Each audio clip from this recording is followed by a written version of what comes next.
हम्म, आज हम एक ऐसे सवाल पर बात करने वाले हैं जो हजारों सालों से फिलोसोफर्स, सेंट्स और आम इंसानों को परेशान करता आया है हम्म। कि अगर इस दुनिया को बनाने वाला कोई है जो बहुत शक्तिशाली और अच्छा है, तो फिर यहाँ इतनी बुराई, इतना दुख और दर्द क्यों है?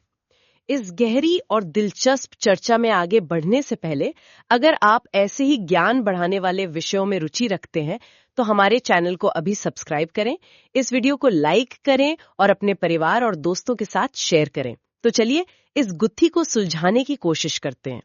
सबसे पहले ये समझना जरूरी है कि जब हम बुराई या ईविल कहते हैं, तो हमारा मतलब क्या होता है। बिल्कुल। और ये एक बहुत जरूरी सवाल है।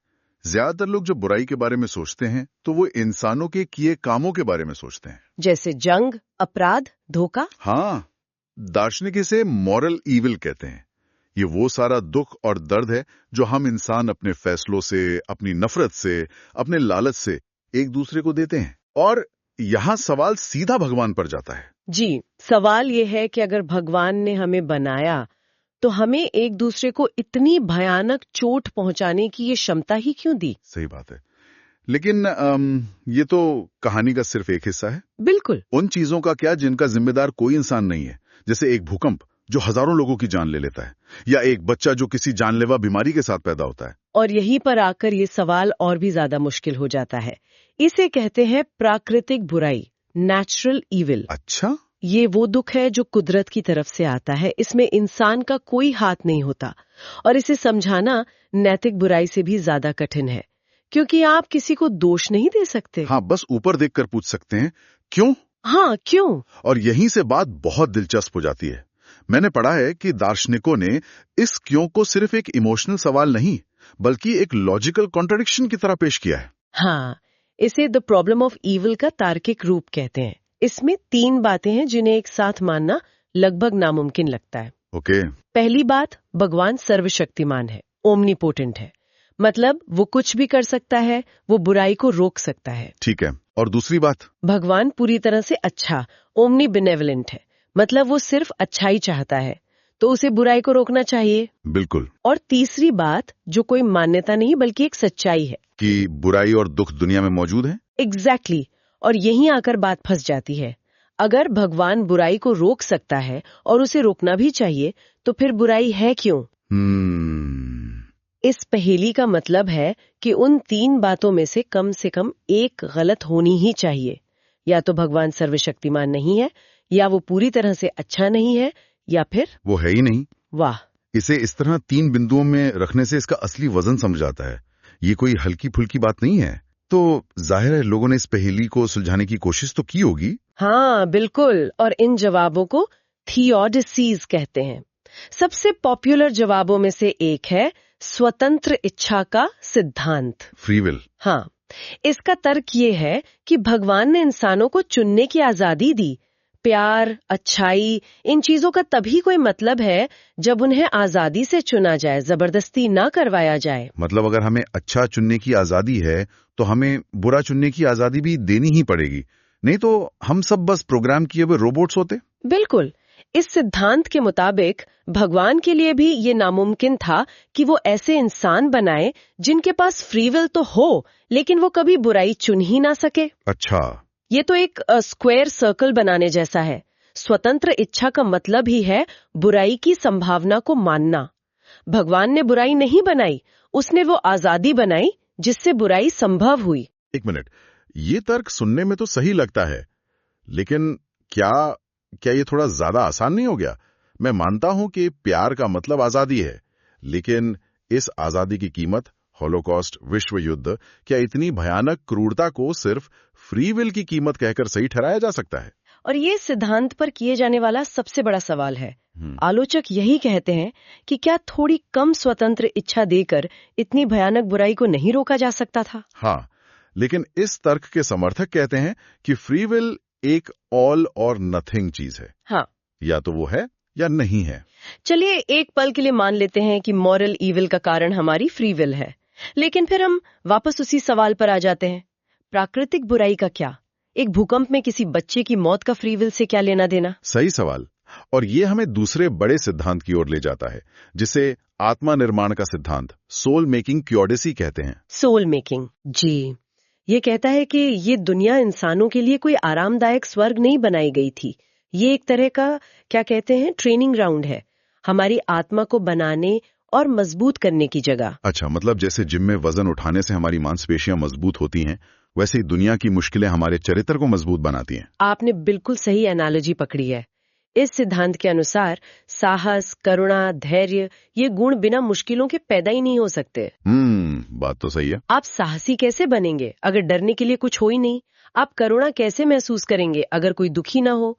तो इस नजरिए से दुख हमारी आध्यात्मिक ग्रोथ के लिए जरूरी औजार है। लेकिन ये तर्क भी एक बहुत असहज करने वाली जगह पर जाकर अटक जाता है। कहाँ पर? मतलब जिम वाली बात एक हद तक ही सही लगती है। एक परीक्षा में फेल होना आपको मजबूत बना सकता है, पर किसी बच्चे को कैंसर होने में कौन सा सोल मेकिंग हो रहा है? ये तो भयानक पीड़ा को जायज ठहराने जैसा नहीं लगता। और ये इस सिद्धांत की सबसे बड़ी कमजोरी है। ये मध्यम स्तर की चुनौतियों के लिए तो ठीक काम करता है, लेकिन जब हम हद से ज्यादा और बेमतलब लगने वाले दुख को देखते हैं तो ये सिद्धांत कमजोर पड़ जाता है।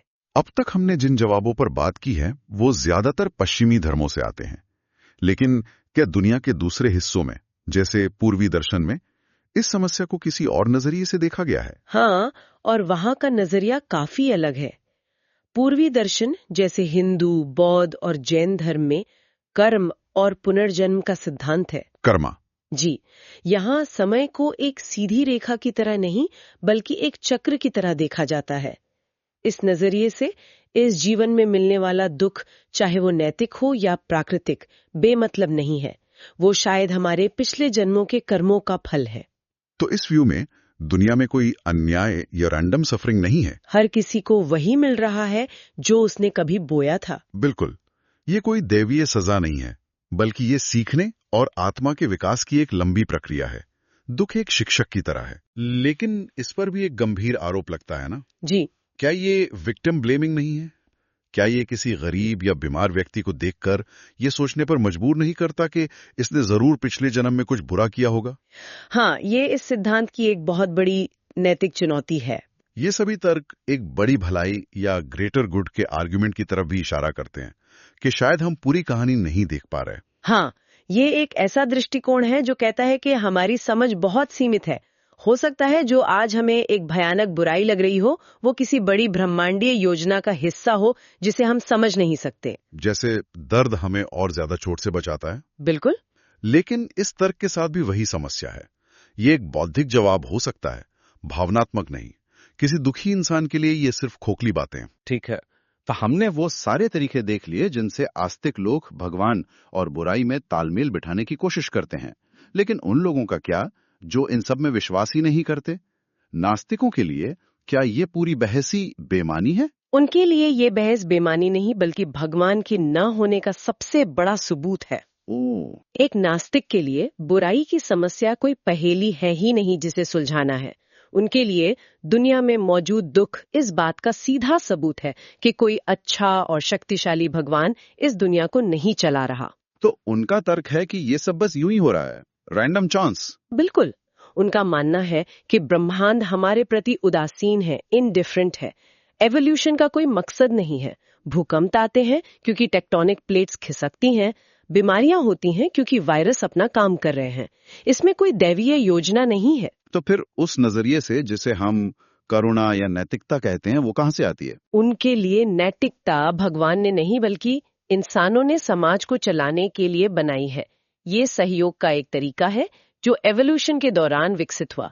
सवाल ये नहीं है कि भगवान ऐसा क्यों होने देता है, सवाल ये है कि हम इंसान इस दुख को कम करने के लिए क्या कर सकते हैं। इन सभी तर्कों से परे मुझे लगता है कि ये एक बहुत ही व्यक्तिगत और भावनात्मक सवाल है। असली सवाल ये नहीं होता कि बुराई क्यों है, बल्कि ये होता है कि मेरे साथ ही ऐसा क्यों हुआ। आपने बिल्कुल सही पकड़ा। ये इंसानी दर्द की समस्या है, न कि सिर्फ एक बौद्धिक पहेली। और मनोविज्ञान हमें बताता है कि दुख के कुछ गहरे और अप्रत्याशित असर भी होते हैं। जैसे? इसे पोस्ट ट्रॉमेटिक ग्रोथ कहते हैं। दुख लोगों को ज्यादा दयालु बना सकता है। जब कोई खुद दर्द से गुजरता है तो वो दूसरों के दर्द को बेहतर समझ पाता है। हाँ, जैसे किसी आपदा के बाद हम देखते हैं कि कैसे अजनबी लोग एक दूसरे की मदद के लिए एकजुट हो जाते हैं। सही कहा। ये बुराई को सही नहीं ठहराता, बिल्कुल नहीं। लेकिन ये इंसान की रेजिलियंस यानी मुश्किलों से लड़कर उभरने की अद्भुत क्षमता को दिखाता है। ये दिखाता है कि इंसान बुराई का सामना करते हुए भी कैसे अच्छाई और मतलब ढूंढ लेता है। तो इस सदियों पुरानी पहेली का कोई एक सीधा साधा जवाब नहीं है। ऐसा लगता है कि इतने सारे जवाबों के बाद भी हम एक चौराहे पर ही खड़े हैं। सही कहा। कोई एक जवाब नहीं है जो सबको संतुष्ट कर सके। हमने देखा कि कितने अलग अलग नजरिए हैं।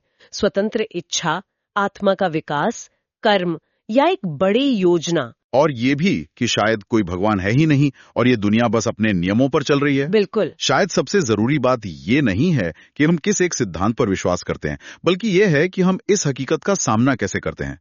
हम अपने और दूसरों के दुख के प्रति क्या रवैया अपनाते हैं। बुराई की ये समस्या सिर्फ एक दार्शनिक पहेली नहीं है। ये एक आईने की तरह है। ये हम सभी को खुद से पूछने पर मजबूर करती है। मैं जीवन के बारे में क्या मानता हूँ? मैं दुख में अर्थ कैसे ढूंढता हूँ? और मैं इस दुनिया को एक बेहतर जगह बनाने में अपना क्या योगदान दे सकता हूँ? और अब एक सवाल सबके लिए, क्या आपके जीवन में कभी किसी मुश्किल समय ने आपको कुछ अच्छा सिखाया है या आपको एक बेहतर इंसान बनाया है? अपने विचार नीचे कमेंट सेक्शन में जरूर शेयर करें। और आखिर में, जैसा कि आपने पूरा वीडियो देखा है, आप यहां तक आ ही गए हैं, तो जाने से पहले प्लीज चैनल को सब्सक्राइब कर लें ताकि आपको ऐसे ही उपयोगी और जानकारी वाले वीडियो की नोटिफिकेशन मिलती रहे। धन्यवाद।